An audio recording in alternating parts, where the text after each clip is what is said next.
Baik, Assalamualaikum warahmatullahi wabarakatuh. Perkenalkan, nama saya Muhammad Samuel Al-Farisi dengan NIM V1321055. Nah, di sini saya akan mengerjakan ujian akhir semester dari mata kuliah Bisnis Analitik. Untuk file yang pertama namanya itu Linear Regression Prediction. Nah, di sini udah ada data durasi, duration, sama score. Nah, anggap saja durasi di sini adalah durasi atlet untuk berlatih.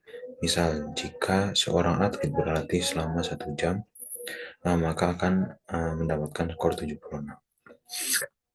Nah, kemudian di sini saya anggapkan durasi itu variabelnya X dan uh, skor itu variabelnya Y. Nah, untuk pertama kita akan mencari koefisien of slope. Rumusnya sama dengan Linus, kemudian blok yang bagian skor, titik koma, blok yang bagian durasi, lalu titik koma kita pilih yang true, titik koma pilih yang false, lalu tutup dengan tanda kurung, tutup, enter. Nah, di sini akan muncul hasil dari coefficient of slope-nya. Nah, untuk mencari coefficient of intercept, kita blok yang warna biru ini, lalu kita insert, lalu pilih chartnya yang scatter. Nah, kita klik untuk menambahkan rumusnya, klik kanan, add timeline, yang display equals one card. Muncul rumusnya. Nah, jadi coefficient of intercept-nya ini adalah 67,1.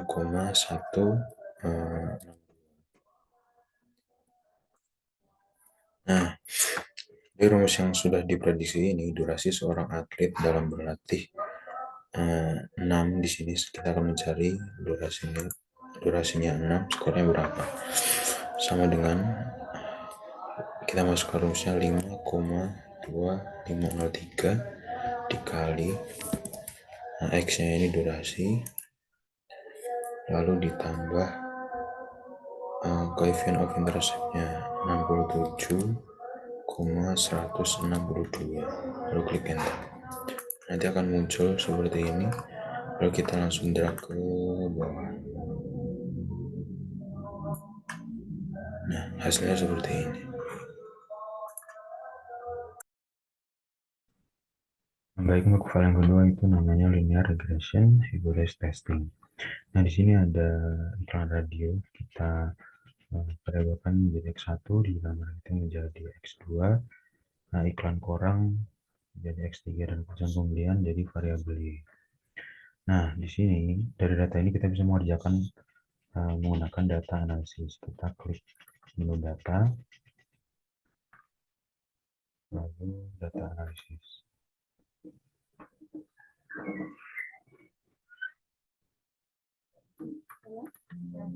Kita klik yang regression. Nah, untuk yang input J range-nya ini kita blok nggak pesan pembelian. Nah, untuk yang X-nya ini kita blok dari X1 sampai S3. Untuk labelnya nanti dicentang dan lalu kita klik OK. Nah, akan muncul hasilnya sebagai berikut. Ada regression statistik dan juga ada ANOVA. Nah, untuk yang pertama kita bisa melihat di bagian R square-nya ini, kita beri warna terlebih dahulu. Nah, lalu di sini juga ada signifikan F.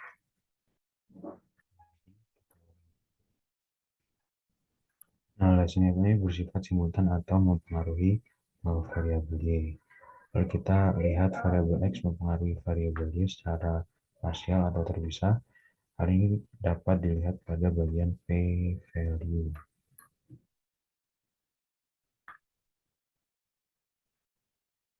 Nah, untuk melihat hubungannya apakah positif atau negatif, dapat dilihat pada kolom koefisien. Nah, pada kolom ini tidak ada yang menunjukkan minus, yang artinya hubungannya itu positif. Nah, selanjutnya kita akan menginterpretasikan yang pertama dari regression statistik. Kita buat kolom dulu. kita make center. Nah, kita interpretasikan dari data yang ada di sini.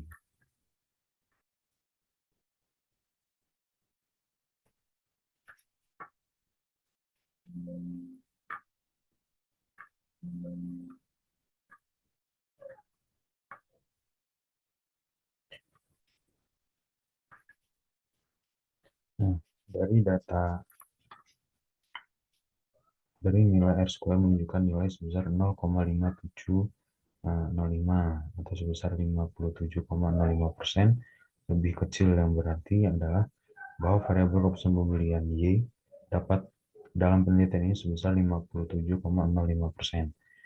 Nah, dipengaruhi oleh variabel X1, X2, dan X3 yang ada dalam penelitian ini. Sedangkan sisanya 42,9% dipengaruhi oleh variabel lain di luar penelitian ini. Nah, selanjutnya kita akan interpretasi yang data ANOVA. Kita buat kolom terlebih dahulu. Back center. Nah, lalu kita akan ketik interpretasi dari yang ANOVA.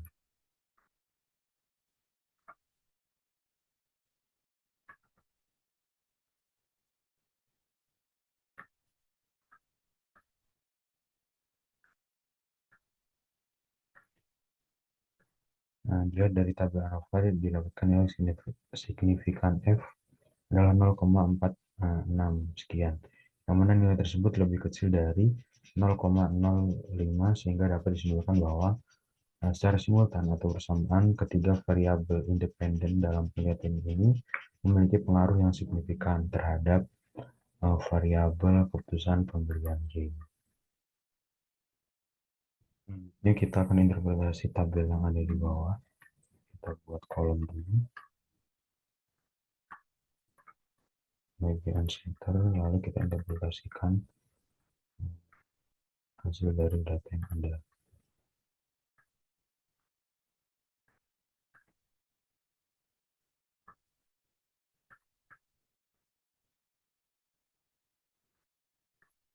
Nah, di sini ada tiga. Yang pertama, iklan radio atau X1 memiliki nilai koefisien sebesar 0,197 dan nilai p-value-nya sebesar 0,6412, yang mana nilai tersebut lebih besar dari 0,05 sehingga dapat disimpulkan bahwa variabel X memiliki pengaruh yang positif namun tidak signifikan terhadap variabel keputusan pembelian Y. Yang kedua, digital marketing atau X2.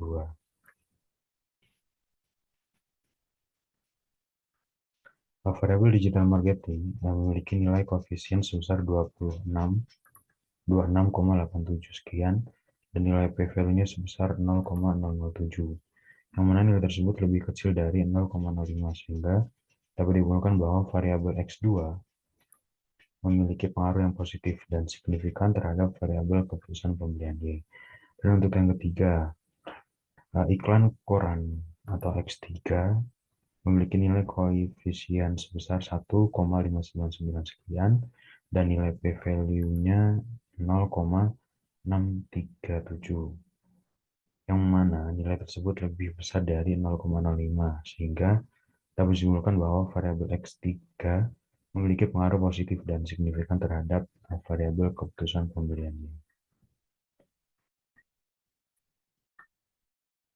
Baik, selanjutnya kita kembali ke sheet 1, lalu kita blok data yang ada di sini dan kita paste nanti di SPSS.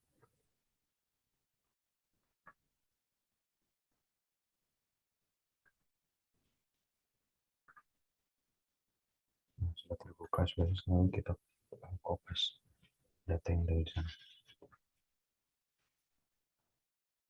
Terus jika sudah kita kopas, kita pindah ke variable view dan namanya ini kita ubah menjadi X1, terus X2, X3 dan variabelnya. X1, X2, X3. dan ini kita tujuh. Nah, pada bagian label ini kita isi yang pertama X1 itu iklan radio, yang kedua digital marketing,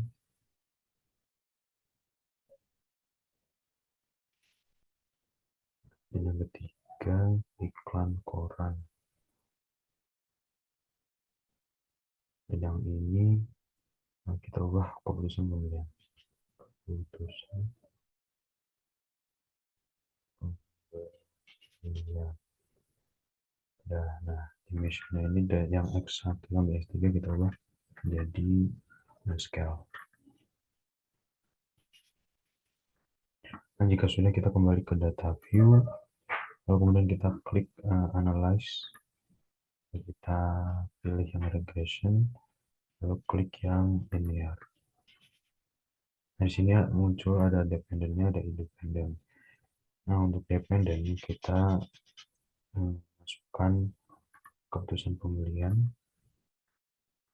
Independennya yang pertama iklan radio, iklan marketing, dan iklan koran. Selanjutnya kita klik statistik. Nah, di sini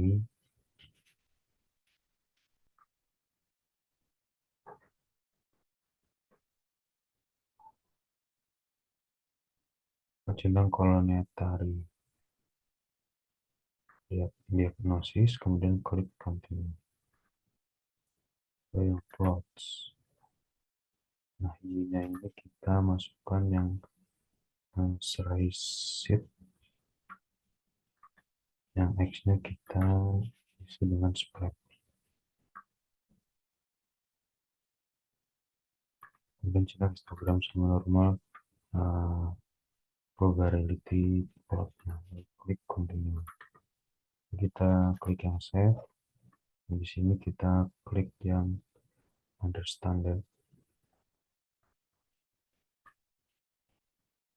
Kemudian jika sudah kita klik OK.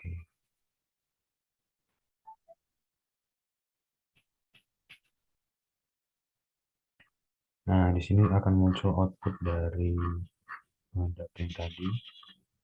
Nah, bisa kita lihat di mana dependent variabelnya menunjukkan menyebar secara berdekatan, yang menandakan data ini bersifat normal. Kemudian kita lihat dari koefisiennya. Nah, ketika variabel yang memiliki collinearity tolerance lebih besar dari 0,1, di mana ini menunjukkan bahwa ketiga variabel ini tidak saling berkolerasi atau hanya berfokus pada mempengaruhi keputusan pembelian.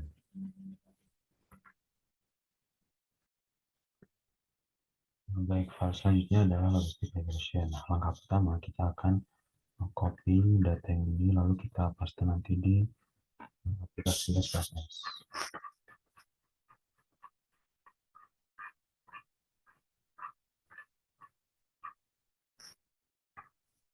Kita copy, kita pindah ke aplikasi SPSS.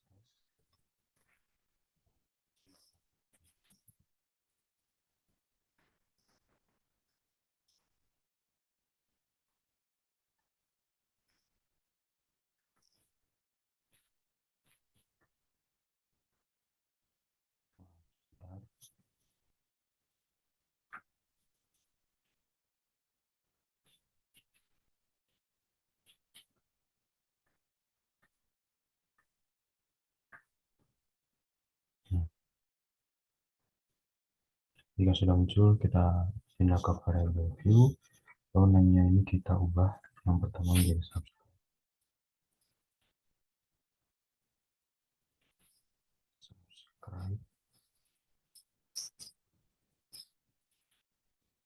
yang kedua menjadi age, umur, yang ketiga. Nah, selanjutnya ini di mana kita nolkan semua. Lalu yang value-nya ini kita isi yang pertama value-nya 0 sama dengan labelnya itu masuk subscribe.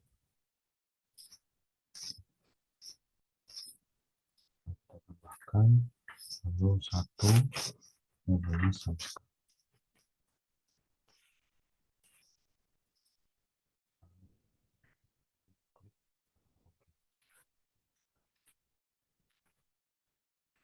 Kemudian bagian meshnya ini, buat yang subscribe kita ubah menjadi nominal, yang H jadi scale, terus yang income juga jadi scale. Jadi kita kembali ke data view, kita analyze, kita regression, lalu klik yang binary logistic. Nah, dependennya ini kita masukkan,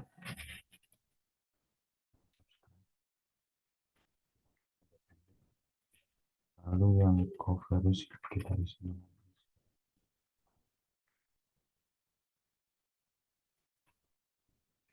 Save. Di sini kita centang probability sama grup. Lalu yang option ini kita centang semuanya. Kalau yang CI4XB ini boleh dicentang, boleh tidak. Lalu kita klik continue.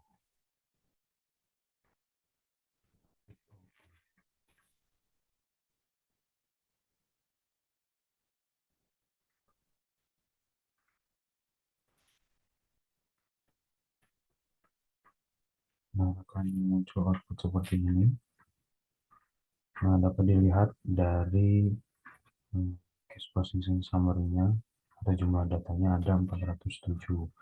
Kemudian di bagian blok 0-nya datanya 553.797 dibandingkan dengan blok yang satu 514.908.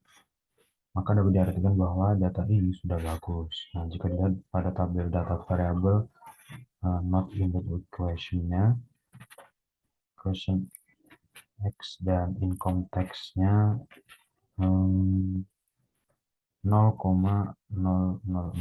Nah, ini yang lebih kecil dari 0,005, menandakan bahwa umur dan income berpengaruh pada subscriber.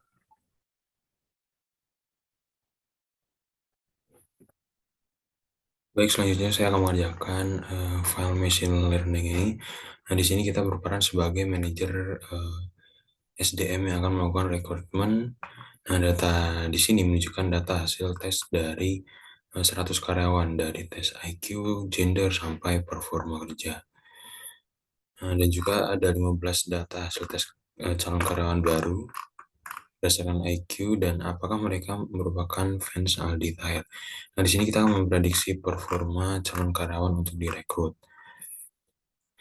Nah, dalam proses perekrutan sendiri tidak berdasarkan asumsi, namun direktur berdasarkan data yang sudah direkrut berdasarkan data yang sudah ada. Nah, pertama kita buka ke variable view, di mana pada variable view ini terdapat IQ, gender, teliti personality, sampai performa. Dan di sini kita akan mencari seperti apa performa calon karyawan baru. Ada 15 karyawan baru. Pertama kita klik menu analyze, lalu kita pilih yang neural network, lalu multi-tier perceptron. Nah, di sini dependennya kita isi dengan skor kinerja karyawan. Lalu sisanya semua ini kita masukkan ke covariance.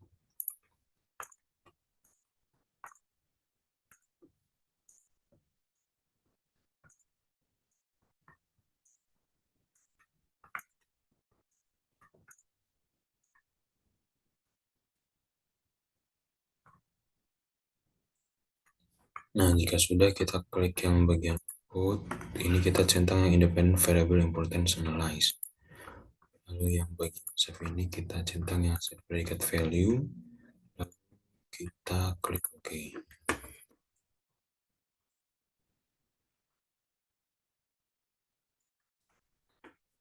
Nah, nanti akan muncul output seperti ini. Nah, bisa kita lihat di case processing summary-nya ini, hasil untuk yang sampel training ini 70% dan yang testing adalah 30. persen. Dan kita lihat di bagian model summary-nya, untuk yang persen incorrect prediction-nya yang untuk training itu 34,3%, dan untuk yang testing 53,3%. Nah, kita juga lihat di bagian independent variable important.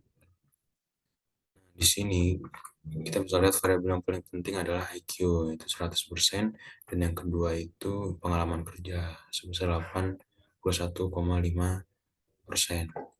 Nah, karena akurasinya belum valid atau tidak valid, maka kita ulang dengan menghilangkan variabel yang tidak perlu. Kita kembali ke data, kita hapus, kita ulangi, analyze neural network detail perception.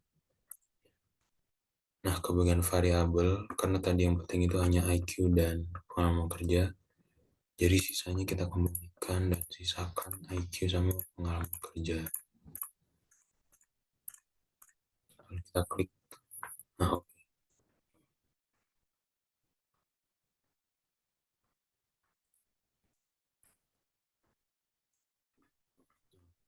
muncul outputnya.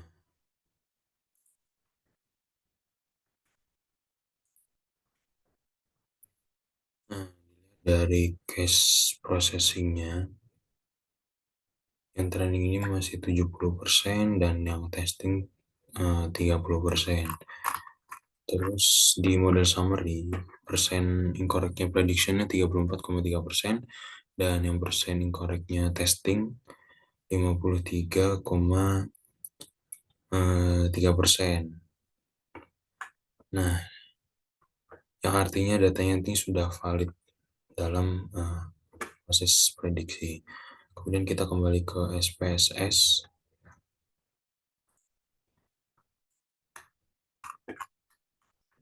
Di bagian pegawai baru, yang bisa kita lihat di bagian calon karyawan nomor 114 dan 115.